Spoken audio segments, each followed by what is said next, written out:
বাংলাদেশ বেতার ঢাকা। এখন শুনবেন যুব ও ক্রীড়া মন্ত্রণালয়ের আয়োজনে নতুন বাংলাদেশ গড়ার লক্ষ্যে তারুণ্যের উৎসব ২০২৫ উপলক্ষে বাংলাদেশ বেতার ঢাকার বিশেষ আলোচনা অনুষ্ঠান। অংশগ্রহণে Mohammad Anisur Rahman Sabbir, editor in chief, স্বাধীনতা টিভি বাংলা, এবং জুবায়ের বিন হক, শিক্ষার্থী, নর্থ সাউথ বিশ্ববিদ্যালয় ঢাকা। সঞ্চালনায় শাহজাহান জামান চৌধুরী।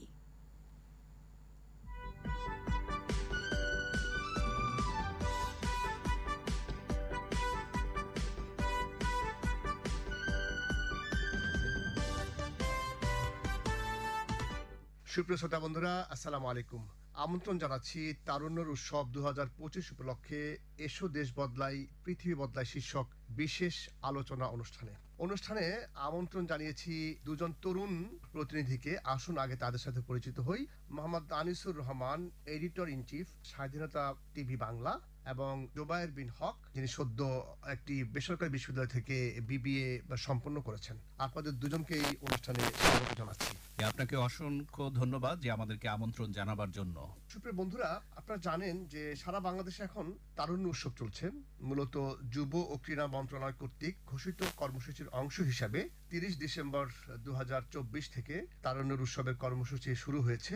এই কর্মসূচি ২০২৫ সাল অর্থাৎ এবছরের ফেব্রুয়ারি মাসের ১৯ তারিখ পর্যন্ত চলমান থাকবে। তারুণ্যের উৎসব বিপিএল ২০২৫-এর সহযোগিতায় বিভিন্ন কমিউনিটি এঙ্গেজমেন্টের মাধ্যমে তরুণদের মধ্যে খেলাধুলার প্রসারে কাজ করবে। আমরা সবাই জানি তারুণ্যের শক্তি, আবেগ ও উদ্যোগী চেতনায় সমৃদ্ধ এই নতুন বাংলাদেশ প্রস্তুত পরিবর্তনের পথে এগিয়ে যেতে।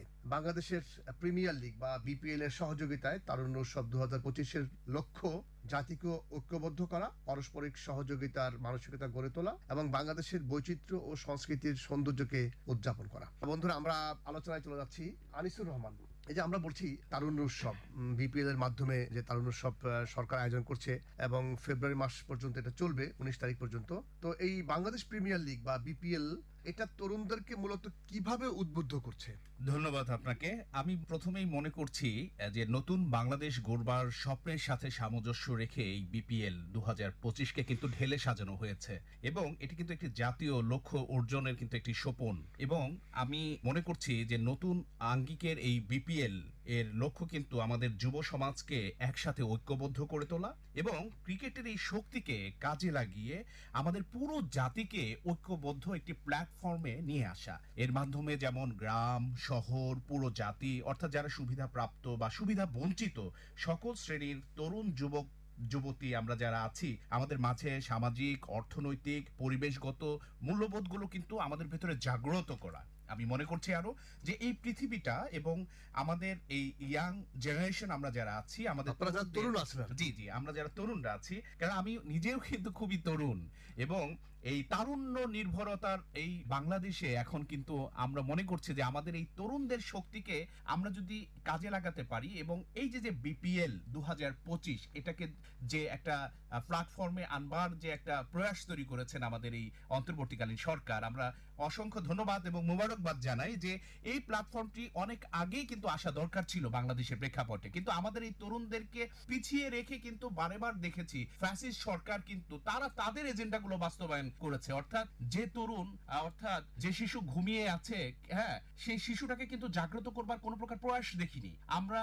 শুধুমাত্র বলেছেন তারা কথার কথা যে আজকের শিশু আগামী দিনের ভবিষ্যৎ, আজকের তরুণ আগামী দিনের সম্ভাবনা, শুধু কথার মধ্যে সীমাবদ্ধ ছিল, তার কোনো বাস্তবায়ন আমরা দেখিনি। সে যে বাস্তবায়নটি হতে যাচ্ছে কিন্তু এই বিপিএল ২০২৫-কে ঘিরে।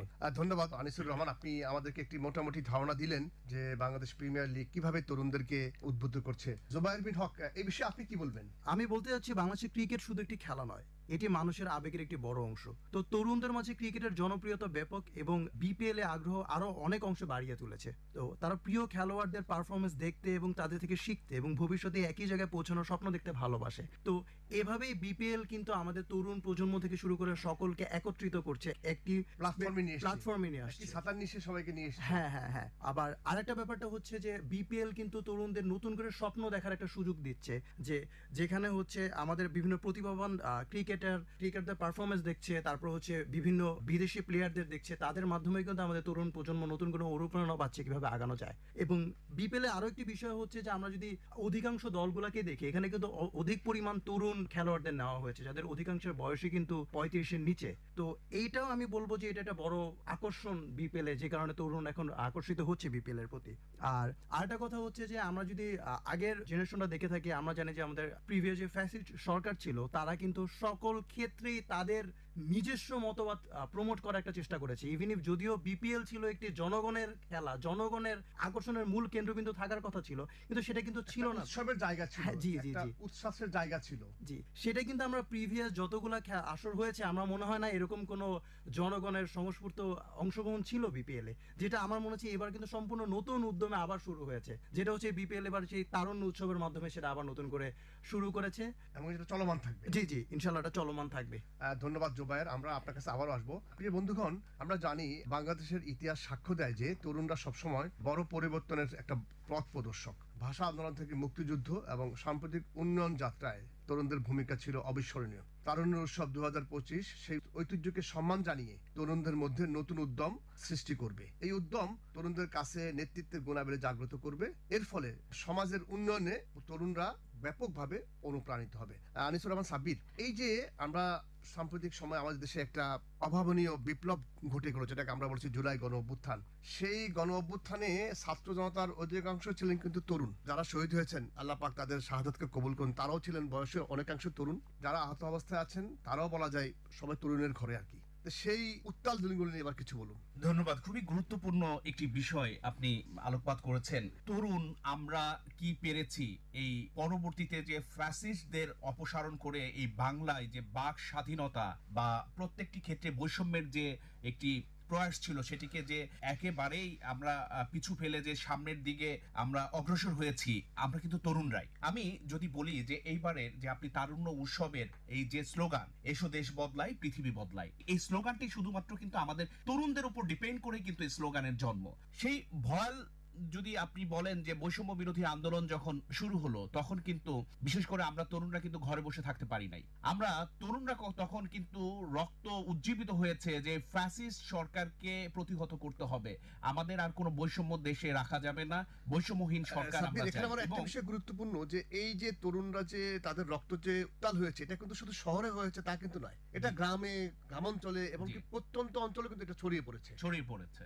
এবং কেন ছড়িয়ে পড়েছে আপনি দেখবেন যে বিগত প্রায় 16টা বছর যে নিপীড়ন নির্যাতন সহ্য হয়েছে, আমরা তরুণরা কিন্তু চেয়ে চেয়ে দেখেছি, কিন্তু আমাদেরকে কেউ একজন বলে নাই, যে কোনো একজন লিডার নাই যে তোমরা ঝাঁপিয়ে পড়ো। আমরা একত্রিত হয়েছি, আমরা নিজেরা, বন্ধু বান্ধবরা, আমরা বিভিন্ন সবাই মিলে নিজেদের তৈরি করা। আমাদের এখানে কিন্তু কেউ বলে দেয় নাই যে তোমরা এভাবে করো, তোমরা এখন ঝাঁপিয়ে পড়ো। আমাদের প্ল্যানিংটা হচ্ছে আমাদের তরুণদের নিজস্ব। এখন অনেকে অনেক কথা বলছেন যে এই নিশ্চয়ই কেউ এখন তাদের মাথার উপরে আছেন, মেন্টর আছেন, নাহলে তারা এটাকে কিভাবে পেলেন। আপনি দেখেন সেই ভাষা আন্দোলন থেকে শুরু করে যদি আমরা একটু দেখি, সেখানেও কিন্তু তরুণদের ভূমিকা। এবং এই আমাদের সালাম, রফিক, জব্বার, বরকত, তারাও কিন্তু বয়সে তখন 52তে তরুণ ছিলেন। এবং এই তরুণদেরকে 69 গণ অভ্যুত্থানও তরুণরাই ছিলেন। আমাদের মহান মুক্তিযুদ্ধের একটা বড় অংশ ছিল কিন্তু ছিলেন তরুণরা। এবং আপনি জানবেন যে সেটি হচ্ছে পৃথিবীর এমন কোথাও নেই যে তরুণদের উপেক্ষা করে কোনো একটি বিষয় বাস্তবায়ন করতে হয়, বা তরুণরা পারে না এমন কিছু নেই। তরুণদের যে এনার্জেটিক পাওয়ার রয়েছে, এবং সেইখানে যে আমরা এবার দেশপ্রেমে যে আমরা উৎসাহ, মোটিভেশন পেয়েছি, এই দেশকে আগায় নিতে হলে আমাদের তরুণদেরকে আর ঘরে বসে থাকলে চলবে না, আমাদেরকে এবার ঝাঁপিয়ে পড়তে হবে। আমরা কিন্তু দেখি নাই যে কিভাবে এক একটা, এই যে আপনি যে আন্দোলনের কথা বললেন, আন্দোলনের শুরু থেকে যদি আমরা বলি যে জুলাই থেকেই কিন্তু আপনি দেখছেন যে আস্তে আস্তে এটাকে ব্যাপক আকারে কিন্তু নিয়ে গিয়েছে আমরা তরুণরা। এবং এখানে কিন্তু একেবারে মাঠ পর্যায়ে আমারও কাজ করার সৌভাগ্য হয়েছে। এবং আমরা তরুণরা যেটি চেষ্টা করেছি সেটি হচ্ছে যে এই ফ্যাসিস্ট সরকারের যে জান্তা বাহিনী, অর্থাৎ পুলিশ, যেটাকে যন্ত্রপাতির মতো বলা যায়, অনেকে যন্ত্রপাতি বলেন, যে ফ্যাসিস্ট সরকার, তাদেরকে দিয়ে এই রাষ্ট্র চালিয়েছেন এতদিন, সেই পুলিশ বাহিনী যখন এবং স্বৈরাচার সরকারের যারা হাইনা ছিল তারা তাজা বুলেট গুলি উপেক্ষা করে কিন্তু আমরা ছাত্ররা কিন্তু আমরা মাঠে ছিলাম, এবং আমি যেমন তাদের সাথে ঘনিষ্ঠভাবে কাজ করার সৌভাগ্য হয়েছে, সেই সুবাদে আমি শুধু এটাকে এভাবে বলবো, যে কোনো একজন বৈষম্য বিরোধী ছাত্র আন্দোলনের তিনি আমাকে বলেছিলেন, অর্থাৎ তিনি আহত হয়েছেন এবং মৃত্যুর দোয়ার থেকে তিনি ফিরে এসেছেন, তিনি শুধু বলেছেন যে আমরা এখানে কোনো লোভ লালসা এবং ব্যক্তি অর্থে কি পাবো রাষ্ট্র থেকে কখনো সেটি চিন্তা করিনি। আমাদের শুধু একটা মাত্র চিন্তা ছিল, এই দেশ এটাকে ফ্যাসিবাদ মুক্ত করতে হবে, সে কারণে যদি নিজের জীবন বিলিয়ে দিতে হয় আবু সাইদ ভাইয়ের মতো আমরা দিতে প্রস্তুত আছি, এবং এই বলে বলিয়ান হয়ে কিন্তু কোনো বাধা মানে নাই।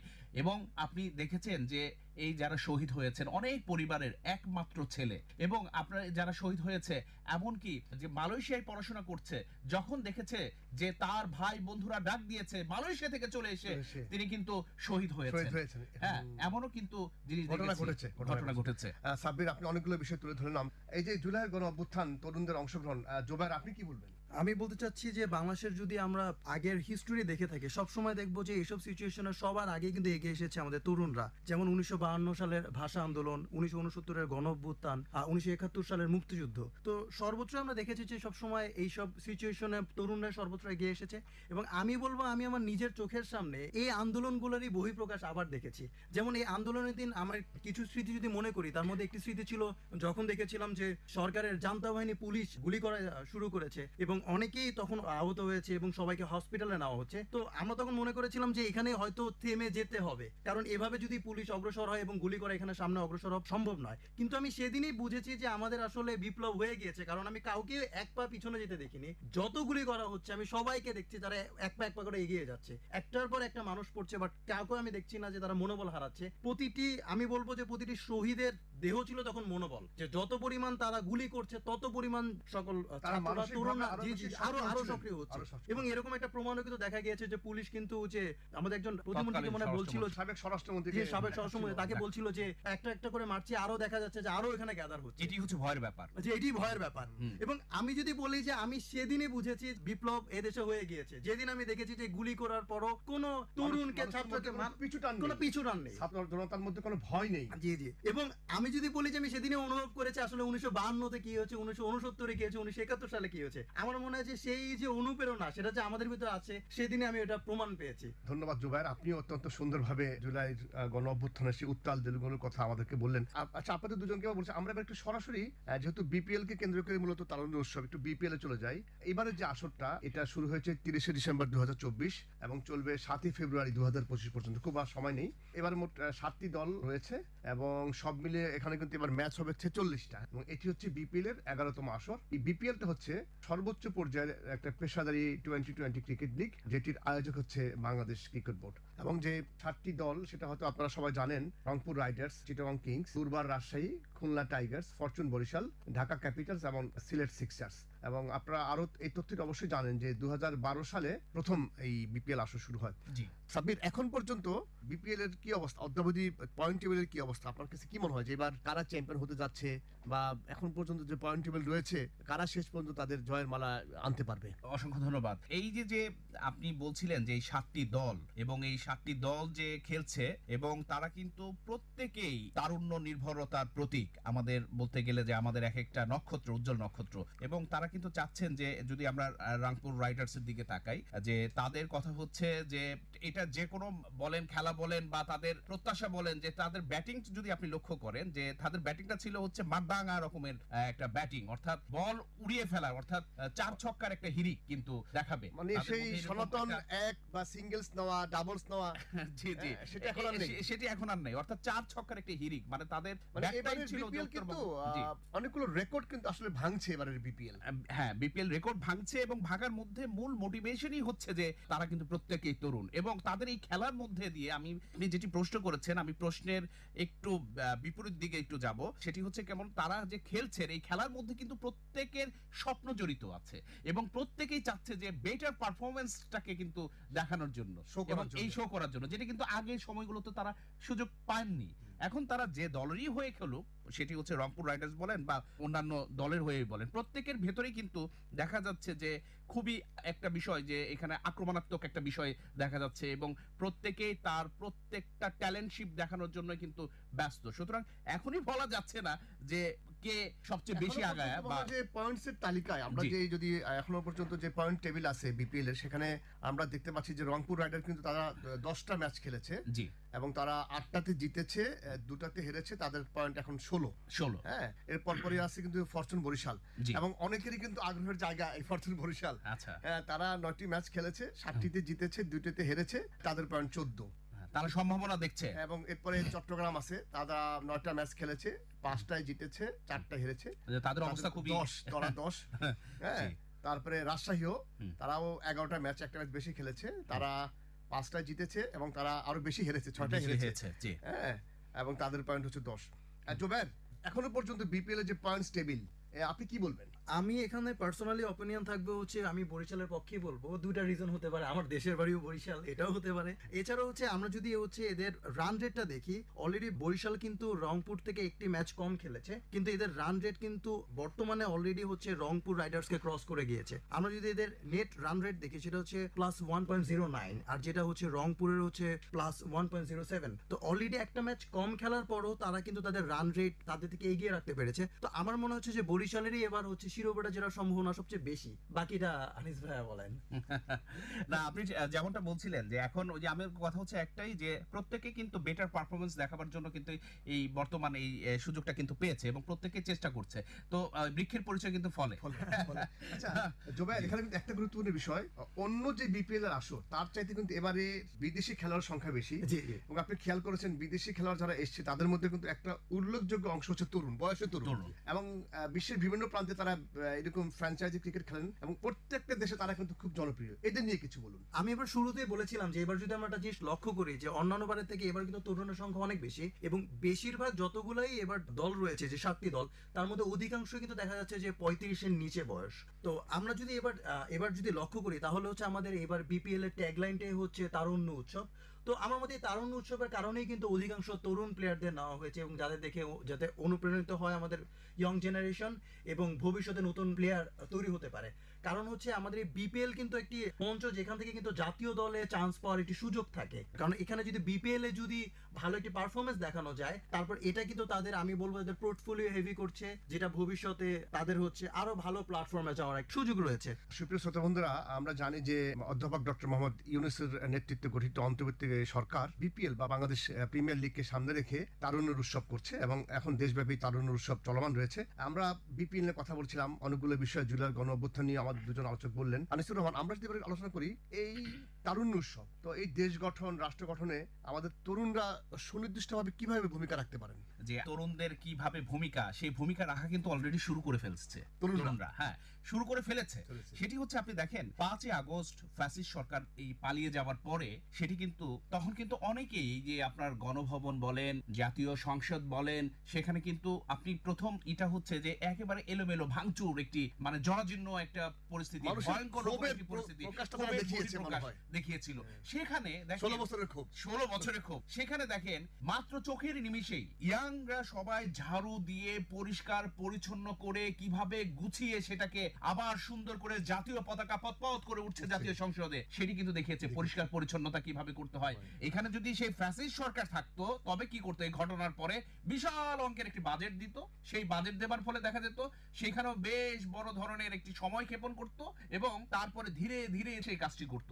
কিন্তু আমরা তরুণরা দেখিয়েছি যে কি করে 24 ঘন্টার মধ্যে একটি সুন্দর পরিষ্কার পরিচ্ছন্ন একটি গণভবন বলেন, জাতীয় সংসদ বলেন, সেখানে আবার সেটিকে ফিরিয়ে দেয়া। এবং সবচেয়ে বড় কথা হচ্ছে এটি দিয়ে যেমন দেখাতে পেরেছি যে আমরা তরুণরা কতটা অ্যাক্টিভ, এবং এরপর দেখালাম হচ্ছে দেখেন সবাই কিন্তু দেখে হিমশিম খেয়ে ফেলেছে ট্রাফিক কন্ট্রোল। আপনি জানেন যে একটা ট্রাফিকের এই শহর কিন্তু রাজধানী ঢাকা, যেখানে কিন্তু বেরোলেই এই যে ট্রাফিকরা নিজেরা হিমশিম খেয়ে ফেলে, সেইখানে আমরা তরুণরা নিজেরা ট্রাফিক কন্ট্রোল সিস্টেম সিস্টেমে আমরা পালন করেছি এবং প্রত্যেকটা জায়গাতে দেখবেন যে খুব গ্রুপ ওয়ে এবং গ্রুপ ওয়াইজ সেখানে দলে দলে শিফট ভাগ করে করে সেখানে কিন্তু রাত দিন মিলিয়ে কিন্তু এই ট্রাফিক সিস্টেমটাকে ডেভেলপ করা হয়েছে। অনেক তরুণ কিন্তু আনিসুর রহমান আপনি জানেন যে রাতের বেলাও কিন্তু কাজ করেছে, রাতের বেলাও কাজ করেছে এবং সারা বিশ্বের মানুষও জানেন, যেটি কিন্তু আমাদের অন্তর্বর্তীকালীন সরকারের প্রধান উপদেষ্টা ইউনূস স্যার কিন্তু তিনি দেশের বাইরে কিন্তু দেখিয়েছেন।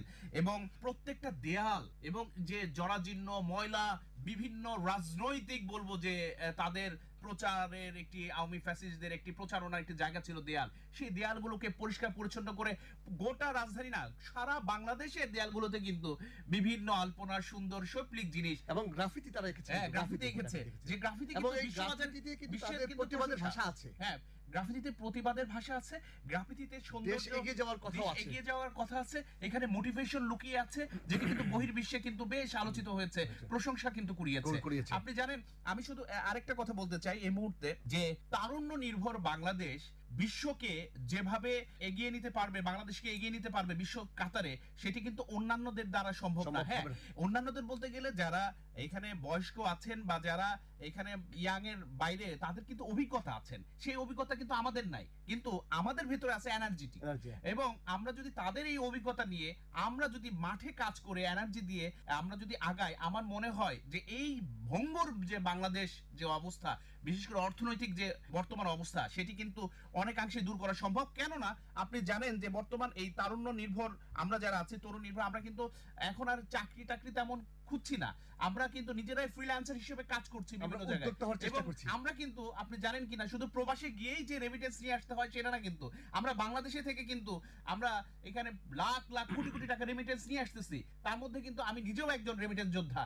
এভাবে কিন্তু প্রত্যেকেই আমরা আজকে দেখেন তরুণরা কিন্তু ঘরে বসে নেই, আমরা সবাই যার যার অবস্থান থেকে এগিয়ে যাচ্ছে, তাহলে অবশ্যই কিন্তু বাংলাদেশ এগিয়ে যাবে। ধন্যবাদ সাব্বির। আনিসুর রহমান, জুবায়ের আপনি শেষ পর্যায়ে এসে এই বিষয়ে কি বলবেন? আমি ভাইয়ের সাথে সম্পূর্ণ একমত প্রকাশ করেই বলতে চাচ্ছি যে তরুণদের যদি আমরা দেখি তারা কিভাবে এরকম বড় বড় সিচুয়েশন হ্যান্ডেল করেছে, তা কিন্তু এবার আন্দোলনের পরেই দেখতে পারি। যেমন হচ্ছে 5 আগস্টের পরে যখন দেশের আইন শৃঙ্খলা বাহিনী বলতে কেউই ছিল না, কোনো নিয়ম কানুন ছিল না, তো আমরা যদি এখন ইউএস এর দিকে দেখি যে তাদের যদি ওখানে 3 থেকে 4 ঘন্টা পুলিশ না থাকে, তো আমরা জানি যে ওখানে কি পরিমাণ ম্যাসাকার ক্রিয়েট হয়।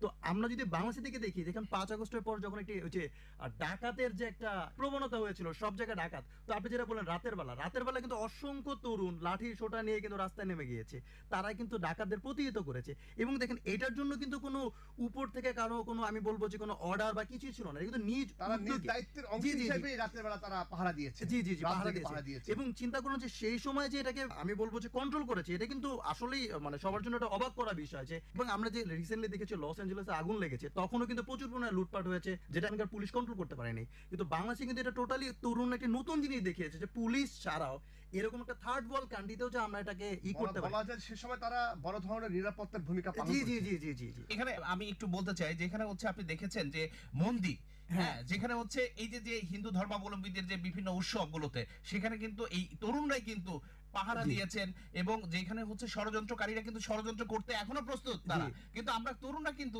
এখনো কিন্তু ছাড়ি না। আইন শৃঙ্খলা রক্ষাকারী বাহিনীর সদস্যদের পাশাপাশি এদের থেকেও বেশি ভূমিকা কিন্তু আমরা তরুণরা এখনো রেখে যাচ্ছি। একটা সুন্দর জিনিস আমি করতে চাই, যেমন হচ্ছে গণভবন থেকে কিন্তু অনেক পরিমাণ টাকা চুরি হয়েছিল, আবার অনেক মালামাল চুরি হয়েছিল, অনেক চেয়ার নিয়ে গিয়েছিল, ল্যাব নিয়ে গিয়েছিল। এখানে একটা সুন্দর বিষয় হচ্ছে কি, এটা কিন্তু তরুণরাই উদ্যোগ নিয়েছে যে সেগুলোকে ফেরত দিতে হবে, এবং তরুণদের উদ্যোগে কিন্তু এটা পুরোটাকে ফেরত নেওয়া হয়েছে। তো এটা একটা ইনোভেটিভ জিনিস ছিল, এগুলো সব আমাদের তরুণদের অর্জন আসলে। হ্যাঁ। সুপ্রিয় শ্রোতা বন্ধুরা, এসো দেশ বদলায় পৃথিবী বদলায়, এই প্রতিপাদ্যকে সামনে রেখে তারুণ্য উৎসব 2025 সারা দেশে উদযাপিত হচ্ছে এবং বিপিএল কে সামনে রেখেই মূলত বর্তমান অন্তর্বর্তী সরকার সারা দেশে এই তারুণ্য উৎসব পালন করছে। আমাদের দুজন সম্মানিত আলোচক তারাও ছিলেন বয়স্ক তরুণ, তারা অনেকগুলো বিষয় তুলে ধরলেন, বিপিএল, জুলাইয়ের গণ অভ্যুত্থান, ফ্যাসিবাদ সরকারের নানামুখী কার্যক্রম এবং সর্বোপরি নতুন বাংলাদেশের তরুণদের ভূমিকা, তরুণরা যে সবকিছুকে পাশ কাটিয়ে অগ্রণী ভূমিকা রাখছে এবং দেশ গঠনে রাষ্ট্র গঠনের ভূমিকা রাখছে, তারা সেই বিষয়গুলোকে আমাদের মাঝে তুলে ধরলেন। আমাদের অনুষ্ঠান আসার জন্য আনিসুর রহমান এবং জুবায়ের বিন হক, আপনাদের দুজনকেই ধন্যবাদ জানাচ্ছি। আমরাও আশা করবো সামনের দিনগুলোতে আপনাদের মতো তরুণরাই নতুন এই বাংলাদেশকে নতুন উদ্যমে এগিয়ে নেবে। আপনাদের জন্য আবারও শুভকামনা। আসসালামু আলাইকুম ওয়া রাহমাতুল্লাহ।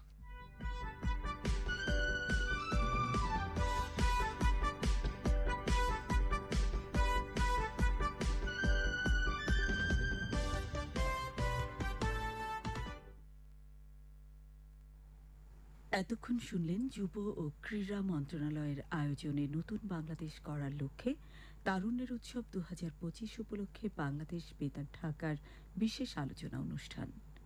সম্পাদনায় ছিলেন শেখ সাইফুল ইসলাম, তত্ত্বাবধানে শাহজাহান জামান চৌধুরী এবং অনুষ্ঠানটি প্রযোজনা করলেন মোহাম্মদ আতিকুর রহমান।